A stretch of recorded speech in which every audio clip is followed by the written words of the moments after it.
नमस्कार, आप सभी का स्वागत है आप सभी का हमारे इस यूट्यूब चैनल पे। आज हम बात करेंगे psychiatric disorder OCD, obsessive and compulsive disorder. तो बात करते हैं क्या होता है उससे पहले कि ये जो सारी की सारी थर्ड ईयर की क्लासेस जो है वो प्ले लिस्ट बनी है उसकी क्विक रिवीजन फॉर एग्जाम 2022, वहाँ पे सब की सब क्लास अवेलेबल है, आप सभी वहाँ से देख सकते हैं। ठीक है, और साथ ही साथ नोट्स आप यहीं से लिख सकते हैं, कंप्लीट सिलेबस होगा। ठीक है, और नीचे टेलीग्राम का डिस्क्रिप्शन में लिखा, उस पर आप टेलीग्राम चैनल ज्वाइन करके सारे वीडियो के लिंक्स वहाँ से देख सकते हैं। तो बात करते हैं डेफिनेशन की, क्या होता है कि obsessive compulsive disorder occur when a patient has obsession which are recurrent unwanted intensive thoughts and compulsion which are repetitive behavior used to address obsession। मतलब होता है ओसीडी एक इस प्रकार की बीमारी है जिसके अंदर ऐसा देखने को मिलता है कि एक व्यक्ति दो काम एक साथ करता है। जैसे कि उसको एक विचार आएगा पहले जिसे हम बोलते हैं ऑब्सेशन, और उस विचार के अनुरूप वह काम करता है उसे हम बोलते हैं कंपल्सन। मतलब होता है कि एक व्यक्ति जब घर से बाहर निकला ऑफिस जाने के लिए तो उसके दिमाग में एक विचार आया कि यार मैं बाहर तो निकल गया बट मैंने जो गेट वगैरह बंद किया या नहीं किया। तो जो गेट बंद किया या नहीं किया उसके दिमाग में जो विचार आया उसे बोलते हैं ऑब्सेशन। और ये चीज़ देखने के लिए वो वापस घर का लोग वगैरह देखने के लिए जाएगा, तो जो एक्शन करेगा जाने का, एक्शन मतलब कोई काम, तो जब जाएगा तो वो एक्शन करेगा, उसे कहते हैं कंपल्सन। ठीक है, थोड़ी देर बाद में उसको वापस दिमाग में आएगा, जैसे कोई औरत है घर में काम कर रही है और उसको याद आएगा यार मैंने क्या गैस बंद किया या नहीं किया खाना बना के, तो ये जो उसके दिमाग में थॉट है उसे बोलेंगे हम ऑब्सेशन। ठीक है, रिकरेंट मतलब कि बार बार, अनवांटेड मतलब बेफालतू के, जिसे हम जरूरत नहीं वो चीज़। थॉट्स मतलब विचार, बार बार ऐसे अनवांटेड विचार आते हैं और उस विचारों के प्रति हम क्रिया करते हैं। फिर वो औरत वापस देखने जाएगी कि भाई मैंने गैस बंद किया या नहीं किया। ठीक है, ऐसा होता है कि जब हम सोते हैं ना तो हमें याद आता है यार घर के दरवाजे बंद किया या नहीं किया, मैंने सो तो गया। फिर वापस जाते हैं, दरवाजा देख करके आते हैं। इसे कहते हैं OCD, obsession and compulsive disorder. Obsession मतलब थॉट, कंपल्सन मतलब होता है उसके प्रति एक्शन। बात समझ में आई? क्वेश्चन फिक्स है, 16 नंबर का क्वेश्चन आने का 100% चांस है। ठीक है, क्वेश्चन तो आएगा ही आएगा ये। इसके देखते हैं ईटियोलॉजी क्या होती है। फर्स्ट होता है जेनेटिकल फैक्टर। जेनेटिकल फैक्टर मतलब होता है कि कुछ अनुवांशिक कारक हो सकते हैं। ठीक है, फिर होता है बायोकेमिकल इन्फ्लुएंस, जिसके अंदर कुछ न्यूरोट्रांसमीटर की गड़बड़ी की वजह से होता है। मेनली अपना सारा दिमाग जो है न्यूरोट्रांसमीटर की गड़बड़ी के अनुरूप काम करता है। जैसे डिक्रीज सेरोटोनिन लेवल, इसमें क्या होता है सेरोटोनिन का लेवल कम हो जाता है। सेरोटोनिन का लेवल जब कम होता है तो कुछ सिम्टम देखने को मिलते हैं, जैसे नाम देखो इसका लिखा हुआ SEROTONIN। ठीक है, SERO, एस मतलब स्लीप और सेक्सुअल एक्टिविटी। तो ये दोनों क्या हो जाती है, अगर सेरोटोनिन का लेवल बढ़ा है, ठीक है, तो ये बढ़ जाती है, और इसका लेवल कम है तो ये भी कम हो जाती है, मतलब उस व्यक्ति को फिर नींद वगैरह नहीं आती है। ई मतलब क्या होते हैं इमोशंस। अगर सेरोटोनिन का लेवल बढ़ा तो इमोशंस उसके हाई होंगे, अगर घटा तो इमोशन उसके एकदम लो हो जाएंगे, जिसे हम कहते हैं loss of emotion, apathy, flat effect.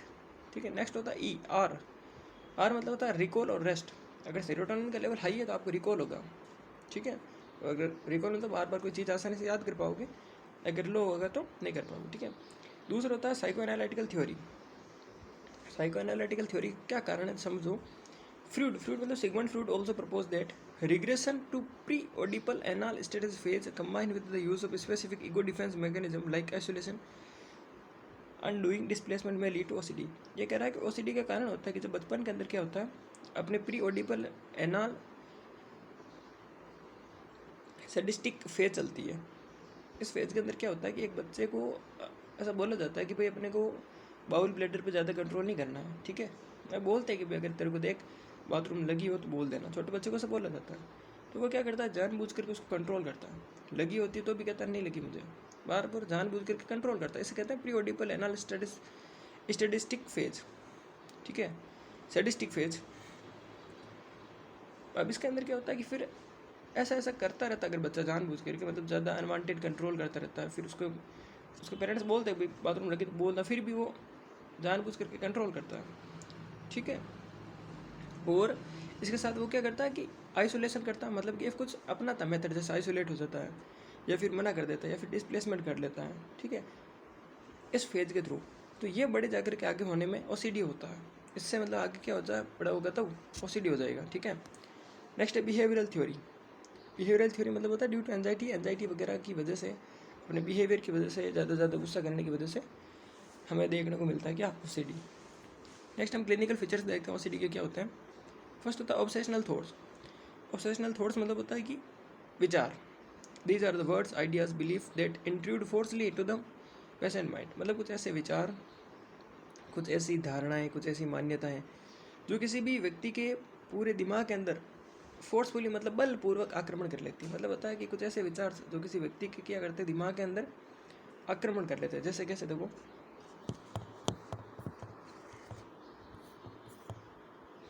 They are usually unpleasant and shocking to the patient and may be obscene. मतलब होता है कि ऐसे विचार जो होते हैं वो अनप्लीजेंट होते हैं।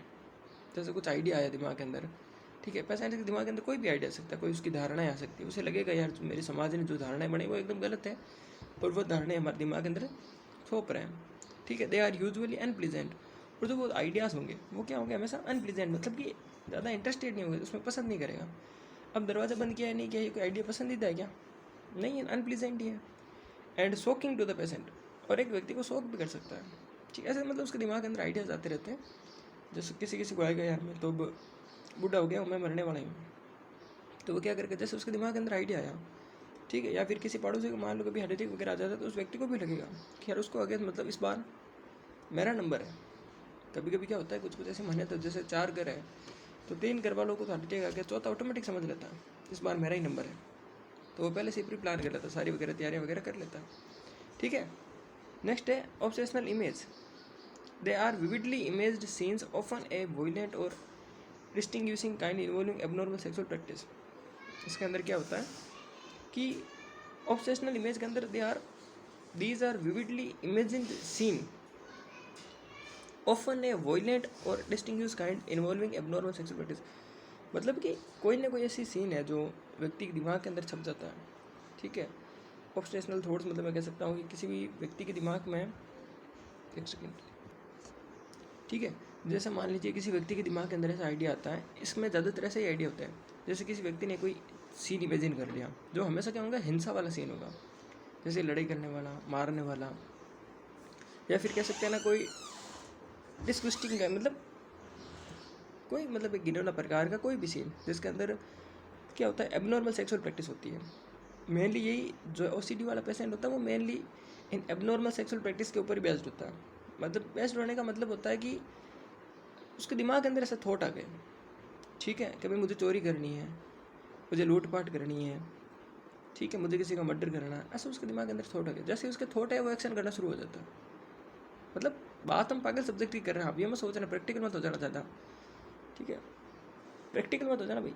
बात हम खाली इसकी कर रहे हैं कि जब हम साइकेट्रिक पढ़ रहे हैं, मतलब साइकेट्रिक पेशेंट की बात करें, पागल व्यक्ति की, तो उसके दिमाग के अंदर क्या होगा, फर्स्ट तो उसने ऑब्सेशन, उसके अंदर थॉट आया तो क्या हुआ, उसके दिमाग के अंदर ऐसे कुछ मान्यता है कि वो कहेगा साला समाज ने मेरी यहाँ पे मान्यताएं गलत करती है, मुझे समाज की मान्यताओं को चेंज वगैरह करना है। ऐसा चेंज करने के चक्कर में वो क्या करते हैं, जैसे मान लो वो फिर क्या, उसके दिमाग में थॉट आया तो फिक्स है कि ऑब्सेशन मतलब थॉट आएगा तो वो कंपल्सन जरूर करेगा। बात मेरी समझे या नहीं समझे? मैंने अभी थोड़ी देर वालों का आपको क्या बोला कि ऑब्सेशन मतलब होता है रिपीटेटिव अनप्लीजेंट अनवांटेड थॉट्स। मतलब बार बार उसको क्या दिमाग के अंदर क्या आएंगे, थॉट्स आएंगे, पर वो अनवांटेड होंगे, जो उसे चाहिए नहीं, उस प्रकार के थॉट्स आते हैं। अरे थॉट्स आते हैं ना, कभी कभी सुसाइड के भी थॉट्स आते हैं उस पेशेंट को, क्या ठीक है मैं सुसाइड कर लूँ, तो सोच थॉट आई तो वो कंपल्सन करेगा। तो फर्स्ट होता है कि इसका फीचर हमने देखा कि ऑब्सेशन थॉट्स, मतलब उसके दिमाग के अंदर ऐसे ऐसे विचार आते रहते हैं, कभी अनप्लीजेंट विचार आते रहते हैं, कभी शॉकिंग विचार आते रहते हैं, ठीक है। मैंने जैसे आपको एग्जांपल दिया था। ऑब्सेशनल इमेज मतलब क्या होता है कि अगर उसने कोई सीन वगैरह देखा है, या फिर देखते तो ही भाई बचपन में मूवी देखते हैं, फिर वो मान लो ऐसा तो है नहीं बचपन से पागल था, 40-50 की उम्र में अगर पागल भी हुआ होगा तो भी इतने साल तो उसने जो भी देखा चीज़ें, उन चीज़ों को वो रिमेंबर करेगा। और उसमें से जो हिंसा की चीज़ें हैं, जो वॉयलेंट करती है, जो लोगों को नुकसान पहुँचाती है, ठीक है, जैसे फिर मैंने कहा चोरी करना है सब ठीक, और माल उसमें सेक्सुअल एबनॉर्मल सेक्सुअल प्रैक्टिस, उसका उसके दिमाग के अंदर थॉट्स आएगा और उसके बाद में वो सेक्सुअल एबनॉर्मल सेक्सुअल प्रैक्टिस करेगा, ठीक है। नेक्स्ट है ऑब्सेशनल डाउट्स। क्या होता है देखो, these may concerns action that may not have been completed adequately. These may concern actions, इसमें अंदर ऐसे ऐसे काम होते हैं that may not have been completed adequately, जो कि पर्याप्त रूप से अच्छे रूप से वो कभी कर ही नहीं सकता। मतलब ऐसे है काम जो वो एडुकेटली कंप्लीट नहीं कर सकता। ऐसे उसके दिमाग में ऐसे टास्क आएंगे वो कोई नहीं कर सकता, वो उसके टास्क आएगा दिमाग में, वो सोचेगा ठीक है मैं नंगे पे हिमालय पर चढ़ जाऊँ, तो ये तो अभी तक कोई कर ही नहीं पाया तो वो क्या करेगा, ठीक है। These may concern actions that may not have been completed adequately. The obsession often implies some danger such as forgetting to turn off the stove or not looking at door. इसमें क्या होगा कि व्यक्ति को बार बार डाउट्स आते रहते हैं, ठीक है। ऐसे डाउट्स कि वो मेरा काम कंप्लीट अभी तक नहीं हुआ, ठीक है। एक तो ऐसे काम जो वो कर ही नहीं सकता, एक ऐसे काम जो वो कर ही नहीं सकता, दूसरा ऐसा काम जो उसको बार बार लगेगा कि ये काम मेरा अभी तक कंप्लीट नहीं हुआ। जैसे उसे लगेगा कि मैंने जो है स्टोव, जैसे मैंने आपको कहा गैस बंद करना भूल गया, या फिर मैंने दरवाज़ा लॉक नहीं किया, तो उसके अंदर ऐसे ऑब्सेशनल डाउट्स आते रहते हैं। It may be followed by A compulsion act, और इसके लिए वो वापस क्या करता है, कंपल्सन करता है। जैसे मैंने आपको बताया, वापस क्या करता है, एक्शन करता है। Act such as the persons making multiple trip back into the house to check if the stove has been turn off. व्यक्ति ऑफिस जाएगा, वापस आएगा, ऑफिस जाएगा, वापस आएगा, बस ये देखने के लिए मेरा गैस अभी तक चालू ही है, ठीक है।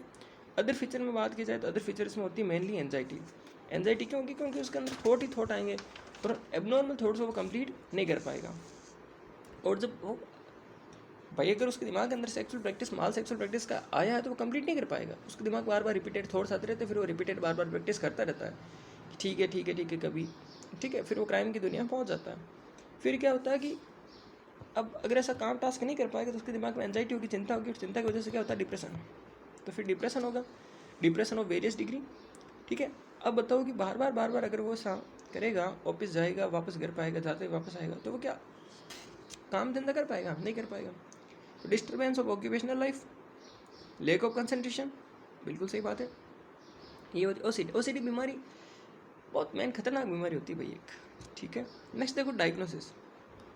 जैसे डायग्नोसिस के अंदर आता है history collection, physical examination, MRI, CT, ठीक है। इसके अंदर क्या होता है, CT और MRI के अंदर हम देखते हैं कि जो अपना बेसल गैंग्लिया, बेसल गैंग्लिया किसका पार्ट होता है, बेसल गैंग्लिया किसका पार्ट होता है, पहले होता है फोर ब्रेन, दूसरा होता है मिड ब्रेन, तीसरा होता है हिंड ब्रेन, ठीक है। प्रोजेंसिफेलॉन, मेसेंसिफेलॉन और टेलेंसिफेलॉन। प्रोजेंसिफेलॉन के अंदर दो भाग होते हैं, डायंसिफेलॉन और कौन से होते हैं, इसमें मिड ब्रेन का भाग है ये कौन सा, बेसल गैंग्लिया, जो क्या होता है इमोशनल सेंटर होता है, ठीक है। नेक्स्ट देखो अपना हो गया, प्रोजेंसिफेलॉन के दो भाग होते हैं, टेलेंसिफेलॉन और डायंसिफेलॉन, ठीक है। कोई सोचेंगे क्या आप भूल गए क्या, तो क्या होता है, दो भाग होते हैं, टेलेंसिफेलॉन और डायंसिफेलॉन। टेलेंसिफेलॉन में एक खाली सेरिब्रम होता है, डायंसिफेलॉन के अंदर बाकी वाली सब चीज़ें, जैसे ये सब आपकी देखने को मिल जाती है, हाइपोथैलेमस, थैलेमस, बेसल गैंग्लिया, फिर ये जो है लिम्बिक सिस्टम, फिर ये बेसल गैंग्लिया उसी में आ जाता है, ठीक। ये मत जाना आप खाली बस यही ध्यान रखो, बेसल गैंग्लिया एक इमोशनल सेंटर है, जिसके अंदर आपको क्या देखने को मिलेगा, CT स्कैन के अंदर जो बेसल गैंग्लिया है वो आपको एनलार्ज, मतलब थोड़ा बड़ा हुआ देखने को मिलेगा। और जब बेसल गैंग्लिया बढ़ गया तो मैंने कहा इमोशनल सेंटर है, तो इमोशंस उसके हाई हो जाएंगे। नेक्स्ट है positron emission tomography scanning shows increase glucose metabolism in the parts of basal ganglia. और जब आप PET करोगे, या PETS बोलते हैं उसको, पोजिस्ट्रॉन इमिशन टोमोग्राफी स्कैनिंग, ये क्या शो करेगी, जो अपना बेसल गैंग्लिया है उस पार्ट के अंदर ग्लूकोज का मेटाबॉलिज्म है वो बहुत ज़्यादा हो गया, ठीक है। और नेक्स्ट हम करेंगे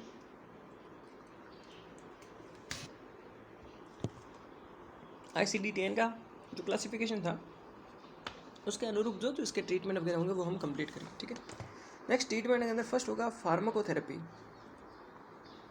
ठीक है। दूसरा होगा आप एंटी डिप्रेसेंट, जो सेरोटोनिन और एंजुलाइटिक दे सकते हो।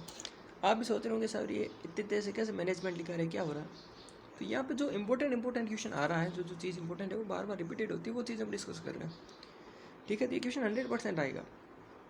जब आप में से ऐसे होंगे जो बहुत इंटेलिजेंट भी होंगे, कुछ ऐसे होंगे जो ठीक है चलो मीडियम वर्क के होंगे, कुछ ऐसे होंगे जिन्होंने अभी तक किताबें हाथ में नहीं ली, तो उन्हें कम से कम ये तो पता चले कि OCD और कंपल्सिव OCD की फुल फॉर्म क्या होती है, और इस वर्ड का मतलब क्या होता है, और इस बीमारी के अंदर होता क्या है। अगर इतना भी वो लिखेंगे तो भी, अगर आप सॉल्ट पेपर पढ़ोगे या फिर अगर कोई नोट्स वगैरह पढ़ोगे तो आपको एक बार समझ में भी नहीं आएगा कि बोल क्या रहा है। बहुत सारे बच्चे ऐसे हैं जो मुझे खाली मैं जो एग्जाम्पल देता हूँ उसके मैसेज करते हैं। नेक्स्ट है behavioural therapy, thought stoppage, desensitisation, exposure to response preventive, ठीक है। आप ऐसे कुछ नहीं है ज़्यादा वगैरह थेरेपी वगैरह देनी है आपको, तो इसमें ज़्यादा कुछ नहीं लिखना। नेक्स्ट आ जाओ, नेक्स्ट चीज़ ये आपकी इम्पोर्टेंट, नेक्स्ट है रिलैक्सेशन टेक्निक। आपको उस पेशेंट को रिलैक्स करना, उसको बोलना भाई रिलैक्सेशन टेक्निक यूज़ करा कर, और इसके अंदर क्या होता है डीप ब्रीथिंग वगैरह, एक्सरसाइज वगैरह, ठीक है, मसल रिलैक्सेशन वगैरह ये सब चीज़ें होती है। तो मेडिटेशन बहुत इसमें हेल्पफुल होता है, ठीक है, आप भी घर पे मेडिटेशन क्या कीजिए। नेक्स्ट है nursing management. Accept the fact that patient need to perform repetitive behaviour. आपको इस चीज़ को मानना पड़ेगा कि जो पेशेंट है वो बार बार रिपीटेटिव बिहेवियर कर रहा है, ठीक है। Do not be critical of the patient for this behaviour. पर आपको उस पेशेंट की आलोचना नहीं करनी है अगर वैसा बिहेवियर करता है तो, ठीक है, वरना उसमें एंजाइटी का लेवल और ज़्यादा बढ़ जाएगा, स्ट्रेस का लेवल बढ़ जाएगा, फिर डिप्रेशन का लेवल बढ़ जाएगा और ही कैन डू सुसाइड, ठीक है।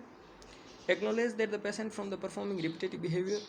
आपको इस चीज़ भी ध्यान रखनी है कि पेशेंट जो है बार बार acknowledge that the patient from performing the repetitive behaviour, ठीक है।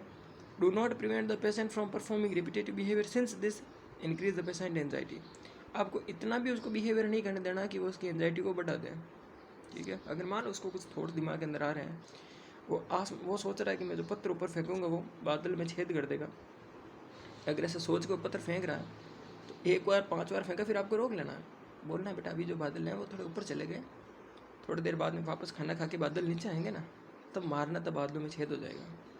आपको ऐसा नहीं बोलना है कि यार बादल में कोई छेद हो पाता है क्या, तेरा पत्थर वहाँ पे पहुँचेगा, पागल है तू 1 नंबर का, ऐसा नहीं बोलना है, क्योंकि अगर ऐसा बोलोगे तो उसका एंजाइटी लेवल बढ़ जाता है। मैंने भी आपको कहा उसको ऑब्सेशन होगा, मतलब उसकी जो है थॉट्स वगैरह आएंगे तो उसकी थॉट आए कि बादल में छेद करना, थॉट्स आ गए, वो कंपल्सन करेगा, वो एक्टिविटी करेगा, पत्थर मारेगा।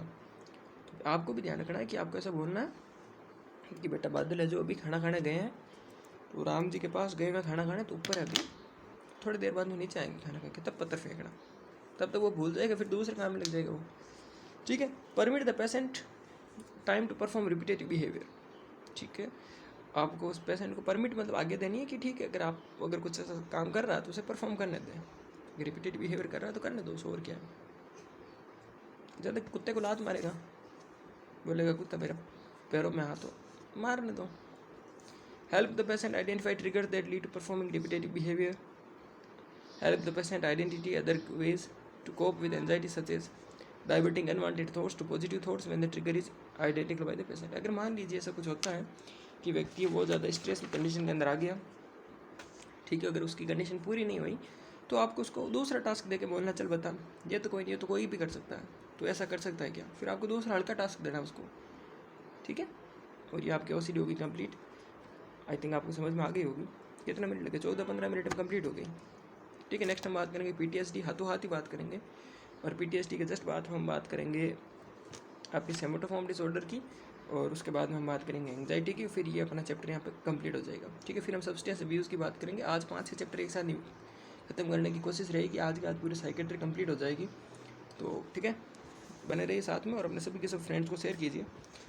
क्या वो आजकल थोड़े डाउन कैसे चल रहे हो आप सब भी, ठीक है, शेयर कीजिए। व्हाट्सएप ग्रुप में शेयर नहीं करते आप किसी में भी, अपने अपने सर कॉलेज के व्हाट्सएप ग्रुप में शेयर कीजिए। Thanks, have a nice day.